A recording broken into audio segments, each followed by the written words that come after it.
پەیامی جەنابتان چییە؟ وڵا پەیامی جەنابانەوێ تەمەنەکەی هەرەوە نەبوو، خوا ئەو ناوی پێبەخشی بوو.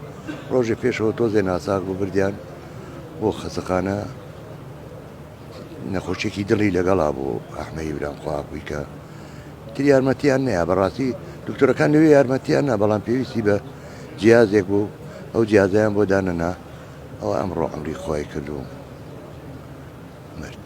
کەی کۆچی دوایی کاتژمێر؟ وەڵڵا هی کاتژمێرەکە نازانم، من لە ماڵە بووم پیانوتم کە ڕام کرد، هەر دەوروبەری ئێوارە بوو، ئێوارە تقریبەن تاریکی کرده بوو. محموود کۆتا قسەی کە لەگەڵ جەنابتا کردوێتی چی بوو؟ کەی بوو؟ وەڵڵی دوێنێ دەوری نیوەڕۆ بوو کە چوون بۆ لای، کە چوون بۆ لای خواپووی کە بە پێکەنینەوە وتی هیچ نییە شەڵامە ئەم وردە نەخۆشیانەمان لەگەڵایە ئێمەمانان، ئیتر خوشکیشم لەوێ بوو، خۆشم لەوێ بوو. وەڵی تر هەر ئەوە بوو، هەر پیەکەنی و قسەی ینی گوێی نایە بەوەکە ئەم ڕۆژەیەتە پێشەوە ئەمرێ، هەر ئاوا بوو ئەرە وەڵا. بۆ خۆتان خۆشن، دوانە خۆشیتان بێ. دەسپاس بۆ بەڕێستان. داگەرم جە سڵاو لێبێ.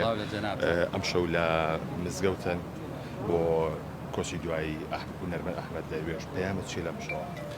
ئەم شەو بەڕاستی شەوێکی لای ئێمە زۆر خەماویە، لەبەرەوەی کۆچی دوو کەسایەتی ئازیزمان بینی.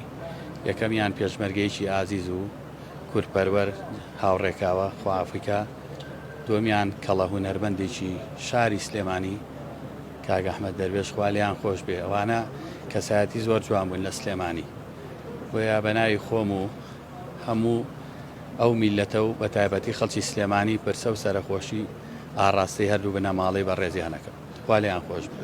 وەکو هونەرمەندێک پەیامت چی بۆ لایانی پەیوەندیدار بۆی ئاور لە هونەرمەندان بدرێتەوە بەبێ نازی کۆچی دوایی نەکەن؟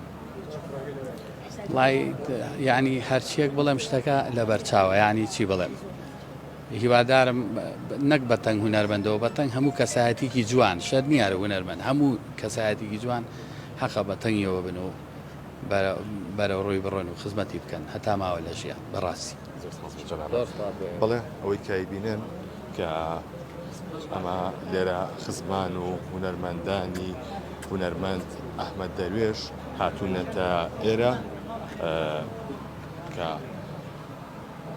ئەم شەو ئێوارەی ئەمڕۆ هونەرمەند ئەحمەد دەروێش کۆچی دوایی کردووە.